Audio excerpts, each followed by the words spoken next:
Hello friends, Ramya வீட்டு சமையலுக்கு உங்களை வரவேற்கிறேன். இன்றைக்கு நம்ம தந்தூரி சிக்கன் அவனில் பண்ண போகிறோம். ஏற்கனவே நான் ஒரு 3 ரெசிபி குக்கரில் பண்ணி காமிச்சிருக்கிறேன். உங்களுக்கு அவன் இல்லைன்னா நீங்கள் அந்த வீடியோ பார்த்து பண்ணிக்கோங்க. அவன் இருக்குன்னா அவனில் நீங்கள் எந்த மாதிரியான டெம்பரேச்சரில் வைக்கணும் அப்படின்றத நான் காமிக்கிறேன். இப்போ நம்ம ஒரு 3/4 கிலோ சிக்கன் எடுத்துருக்குறோம். இங்கே பாருங்கள், இந்த மாதிரி ஒரு 4 பீஸு எடுத்துருக்குறேன். அதே போல் இன்னொரு 4 பீஸும் எடுத்து வச்சுருக்கிறேன். மொத்தத்தில் இது ஒரு 1 கிலோ சிக்கனு. நான் இதில் ஒரு 6 பீஸ் மட்டும்தான் எடுத்துக்க போகிறேன். 6 பீஸும் ஒரு 3/4 கிலோ இருக்கும். அதாவது அந்த தை பீஸையும் லெக் பீஸையும் 2ஆக கட் பண்ணி வச்சுருக்கிறேன். ரொம்ப பெரிய பீஸாக வைக்கும்போது நமக்கு டைம் கொஞ்சம் எக்ஸ்ட்ரா எடுக்கும். இந்த மாதிரி நம்ம கொஞ்சம் மீடியம் சைஸாக வைக்கும்போது உங்களுக்கு சீக்கிரம் சட்டுன்னு ஆகிடும். இப்போ இந்த 3/4 கிலோ சிக்கனுக்கு நம்ம மசாலா மிக்ஸ் பண்ணிக்கலாம்.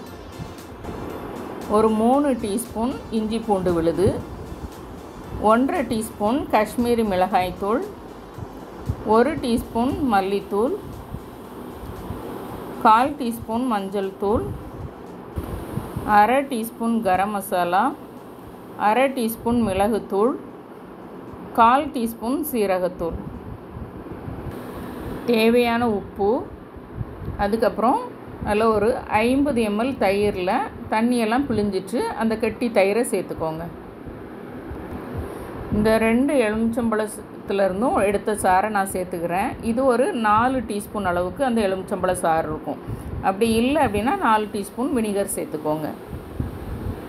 இந்த வினிகரோ அந்த எலுமிச்சம்பழ சாரோ தான் நமக்கு இந்த தந்தூரி சிக்கனுக்கு நல்ல ஒரு டேஸ்ட் கொடுக்கும். அந்த புளிப்பு இருந்தால் தான் அந்த டேஸ்ட்டே வரும். அதனால் கண்டிப்பாக சேர்க்கணும்.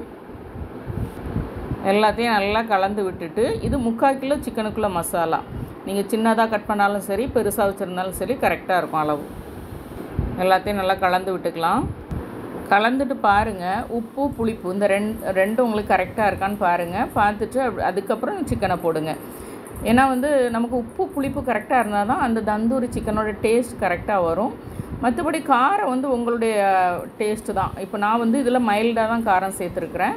3/4 கிலோ சிக்கனுக்கு. உங்களுக்கு நல்ல ஸ்பைஸியாக வேணுன்னா இன்னும் கூட 1/2 டீஸ்பூன் மிளகாய்த்தூள் சேர்த்துக்கலாம். காஷ்மீரி மிளகாய்த்தூள் சேர்த்துக்கலாம். கலரும் நல்லா வரும்.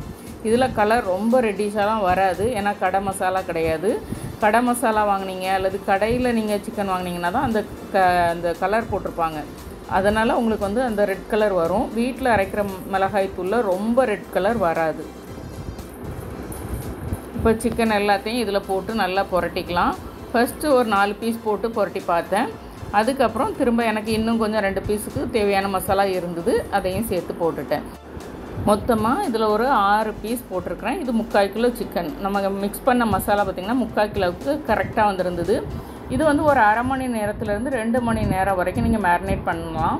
அப்படின்னா தான் அந்த சிக்கன் நல்லா சாஃப்டாக டெண்டர் ஆகும் நம்ம தந்தூரி பண்ணி எடுக்கும்போது. இப்போ நான் ஒரு 3/4 மணி நேரம் தான் மேரினேட் பண்ணியிருந்தேன். அதனால் நான் ஃப்ரிட்ஜிலே கீழே வச்சுட்டேன். நீங்கள் 2 மணி நேரம் 3 மணி நேரம் வைக்கிறீங்கன்னா ஃப்ரீசரில் வச்சுக்கோங்க. ரொம்ப நேரம் கீழே இருந்தாலும் சிக்கனோட தன்மை குறைய ஆரம்பிச்சிரும். இப்போ நம்ம ஒரு 3/4 மணி நேரம் ஃப்ரிட்ஜில் வச்சு எடுத்த சிக்கனை இந்த அலுமினியம் பாயில் போட்டு இந்த ட்ரேயில் ப்ளேஸ் பண்ணிக்கலாம். இதில் வச்சதுக்கப்புறம் கண்டிப்பாக எண்ணெய் போடணும். எண்ணெய் போட்டால் தான் உங்களுக்கு அந்த அந்த கரிஞ்சு வரும்ல, எண்ணெய் மேலே அப்ளை பண்ணால் தான் அந்த மேலே அந்த கரிஞ்சு வரும்போது பார்க்குறதுக்கு அந்த தந்தூரியோட ஃப்ளேவரும் சரி, டெக்ஸ்சரும் நல்லாயிருக்கும். அதுக்காக நம்ம ப்ரெஷ்ஷை வச்சு அப்ளை பண்ணணும். இப்போ ப்ரெஷ் இல்லை, அதனால் நான் ஸ்பூனை வச்சு எல்லாத்துலேயுமே நான் அப்ளை பண்ணிக்கிறேன். நான் இருக்க மசாலா எல்லாத்தையுமே எடுத்து வச்சுட்டேன். இந்த 6 பீஸ் சிக்கனும் தாராளமாக ஒரு 3 பேர் நல்லா சாப்பிட்லாம். 2 பீஸ் ஒரு ஆள் தாராளமாக சாப்பிட்லாம். நீங்கள் அந்தளவுக்கு நீங்கள் வச்சு எடுத்துக்கோங்க. இப்போ நான் எண்ணெயை எல்லாத்துலேயும் லைட்டாக போட்டுக்கிறேன். ஒரு 1/4 டீஸ்பூன் எண்ணெய் அந்த அளவுக்கு போட்டுக்கலாம். இவ்வளோ தான் நம்ம எண்ணெயே அதில் போட போகிறோம். இதே நம்ம இதை டீப் ஃப்ரை பண்ணுறதா இருந்தாலும் சரி, அல்லது வதக்கி பண்ணுறதா இருந்தாலும் சரி, எண்ணெய் நிறையவே செலவாகும். இது எண்ணெய் இல்லாமல் சாப்பிட்றதுக்கு இந்த தந்தூரி ஸ்டைல் ரொம்பவே நல்லாயிருக்கும். வீட்டில் குக்கரில் பண்ணுறதுக்கு, கடாயில் பண்ணுறதுக்கு ஆல்ரெடி நம்மளுடைய சேனலில் நிறைய தந்தூரி சிக்கன் ரெசிபி போட்டிருக்கேன், பாருங்கள். இன்றைக்கு கொஞ்சம் காரம் குறைவாக மைல்டாக செய்கிறதுக்கு தான் நான் செஞ்சு காமிச்சிருக்கேன். இப்போ அவன் ரெடி ஆகிட்டு ப்ரீ ஹீட் பண்ணிட்டேன். இப்போ ப்ரீ ஹீட் பண்ணதுக்கப்புறம் தான் நீங்கள் உள்ளே எடுத்து வைக்கணும். எப்போவுமே டாப்பில் வச்சுக்கோங்க. அப்படின்னா தான் அந்த கரிஞ்ச லேயர் நல்லா வரும்.